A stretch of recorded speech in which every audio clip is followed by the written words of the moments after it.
For new videos, please subscribe now and don't forget to hit the bell icon. Hello and welcome to Microsoft Word tutorial.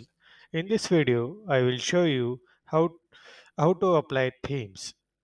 Applying themes give your document consistent format and fresh new look. Start by selecting design, then click on themes. Hover over each theme to preview.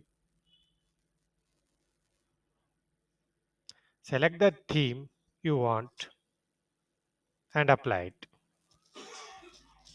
To change the color scheme, select colors, preview and choose any color for your theme. You can also change the theme font to preview and choose the font.